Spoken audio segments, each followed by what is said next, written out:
Hello, the Feral Woman here, checking in. It's been about a week, probably, maybe a little longer. Sorry for the delay. I've been processing some shit. Wanted to share some of those things with you. So, first is the I've had an influx of followers, which is fantastic. Unfortunately, a lot of them are creepy men. And so, dealing with, well, number one, how do I deal with that? Number two, just the ick that comes with that. And then whether or not I want to continue to put myself out there to be subject to that kind of thing. So I've been blocking and doing the things to try to make it less of a creep fest. But I don't know, it's just crazy. Like, guys, let me be clear. My content is meant for women.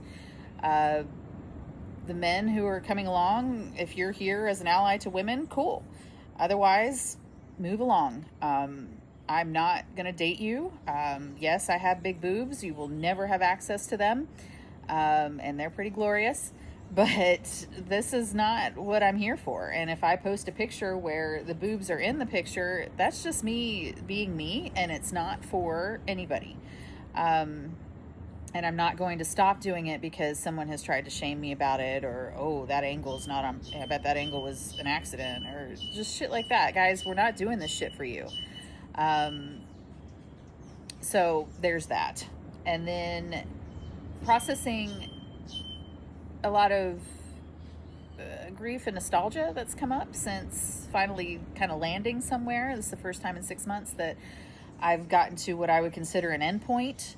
My 3 months in Puerto Escondido was still a stopover. It wasn't like, I hadn't made it yet as far as where I was trying to get to. And so it wasn't an option for that to be a home because I still had to come check out Costa Rica. I was always going to be curious. And now I'm here. And so the grief of, for instance, my dog who passed in December in Oaxaca City, my little 16-year-old Multi-Poo. I definitely grieved her in some ways, but not fully. And then a couple days ago, it really just came up and, it needed to happen. Grateful it happened. And then my nostalgia over the places I've been along the way has been pretty intense, particularly the people. The women that I met along the way, just really missing that. Ironically, missing the thing I was complaining about in Puerto Escondido, which was being seen and the familiarity that develops between me and the people that I would pass every day and those types of things. And because a lot of that was creepy old men who'd want to comment on my dress or tell me that they think I'm pretty or whatever, like forcing you to listen to their words because, the big headphones still weren't a deterrent from that. More patriarchal conditioning. But I do miss that I can walk out from Hotelito and immediately be surrounded by life. Again, the very thing that I was complaining about. And yes, there's still, you can walk out and you got everything, but you've also got the tourists and the trash and the noise and the dust and less of that here. I mean, it's slow season right now. I'm sure it's going to pick up a little bit, but there's more privacy here, more solitude, but I miss some of the social component of Puerto, which again was the very thing I was complaining about. So, of course, so goes life. Also went to watch the Spurs-Knicks playoff game, and that was very interesting because I lived in San Antonio for 18 years. And so to not only be back in Spurs country, but to be witnessing a place that is just down the street, probably from where my daughter was that evening, like you could just reach through the screen. I don't know. It just pulled out a lot of emotion. Nostalgia for the States, watching these people come for the World Cup and enjoy things that the U.S. offers, oftentimes the things that lead directly to obesity, but still, it stirs nostalgia. Now, I don't want to go back. I'm not missing it at that level, but there's still the feeling of home that I didn't exactly quite find in the States, but there was still smacks of it, right? Like, San Antonio is still a big part of me and my experiences as a human this time around. So, dealing with that, um, dealing with some boredom. Wherever you go, there you are. And I was reading some quote from Nietzsche around the idea that you'll always have regret over the path not taken. And while I don't regret, or it's almost, I forget what exactly he said, but something around, it's hard to find contentment because you're always on the path that you chose because you're wondering about the path you didn't choose. And so I don't have regret about any of it, but definitely let my mind will wander to, well, if I was back in Puerto Escondido, it would feel this way, or I could go do this or whatever. But that's just the mind, the psyche doing its thing. But still, I end up here. It's just, I don't know, it's still me in my mind, and contending with that without distraction. And I'm learning to do that better. I can leave my house and go find things to do here without having to spend money, which was not something available to me in the States. So that's nice, at least on a regular basis in the States. And so I am doing those things, going to the beach a lot.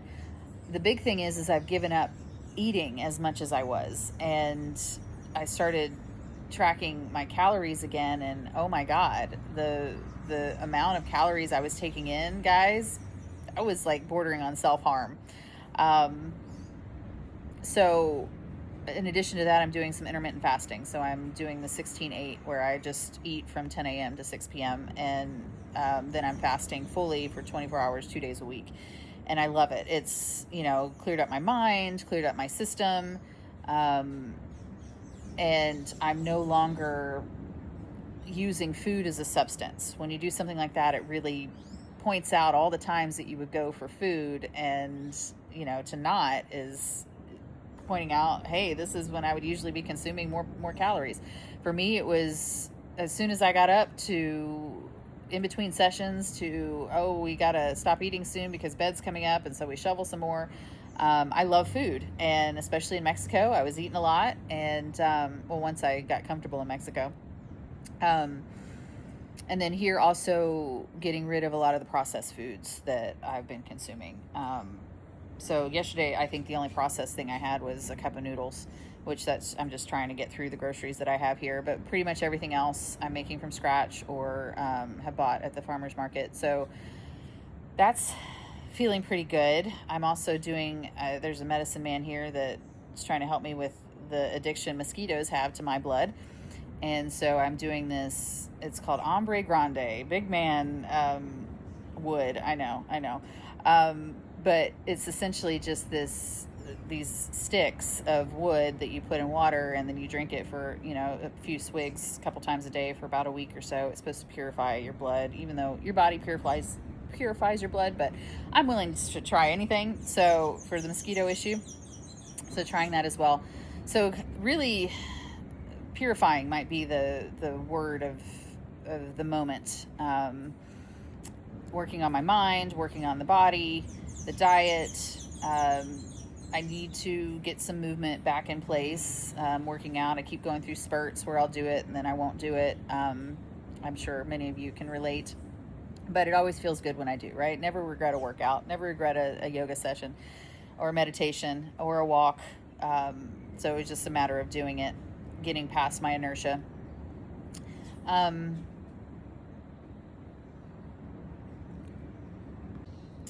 Then another thing I'm processing is the fact that Mexico just banned pet dogs from entering from the United States.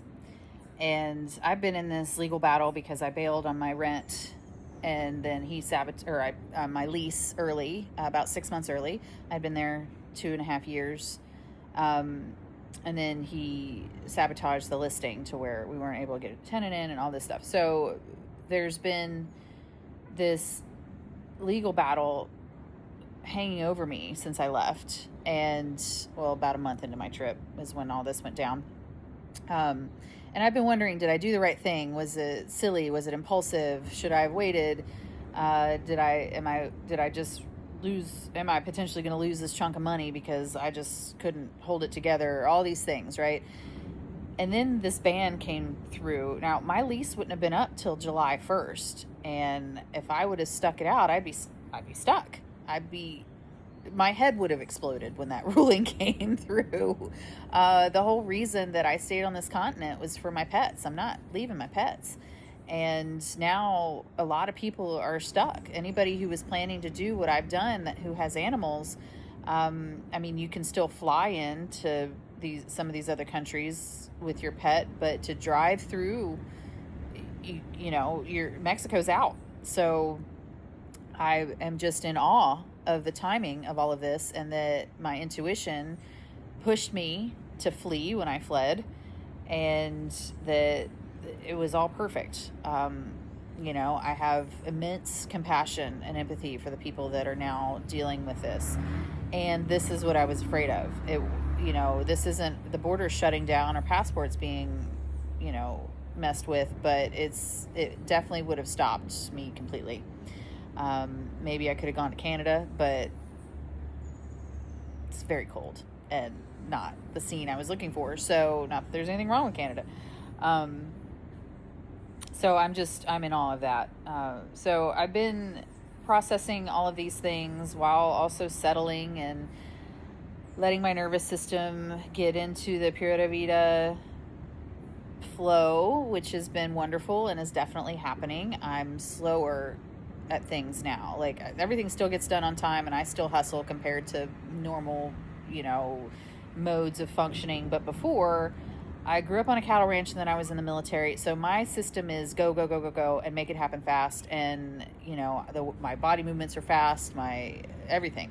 So when my ADHD brain looks at something like, hey, let's get ready to go to the beach, sometimes it can be overwhelming because there's a lot of things I got to do to make that happen, because it's me and the dogs. And for some reason, my mind had it compressed to where this shouldn't be happening. The prep time shouldn't need to be part of the equation. So essentially, what does that mean?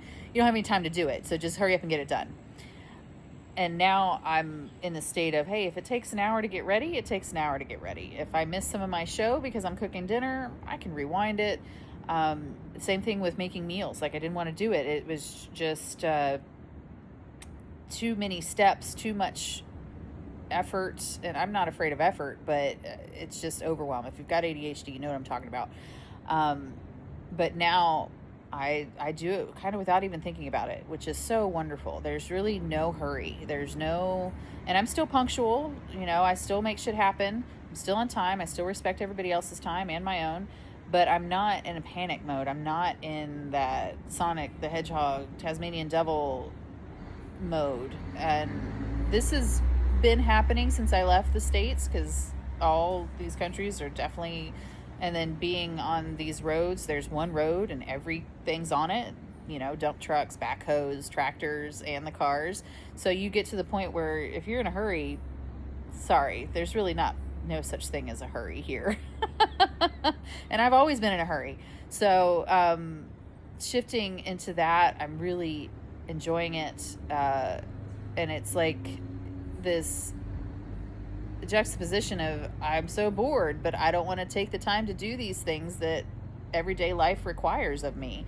And now I'm integrating that, right? I'm letting the everyday tasks that are required of me take up the time that I have been spending bored. So my mother would always say, if you're bored, it's your own fault. And to a degree, I agree with that. I mean, there's lots of things to do. It's just a matter of what we accustom ourselves to, which is these dopamine hits of scrolling, of TV, of whatever. And instead of letting life be the journey, letting the chores, the self-care, the cooking, the walking, the taking the drive to go to the grocery store, the time at the grocery store, the time at the farmer's market, all of that, the time that the person wants to talk to you on the beach about your dogs, just letting that be life, letting it be the journey, instead of trying to skip through it or rush through it or avoid it entirely. So that's the update for now. More to come. Thanks for hanging out. I'll talk to you soon. Pura Vida.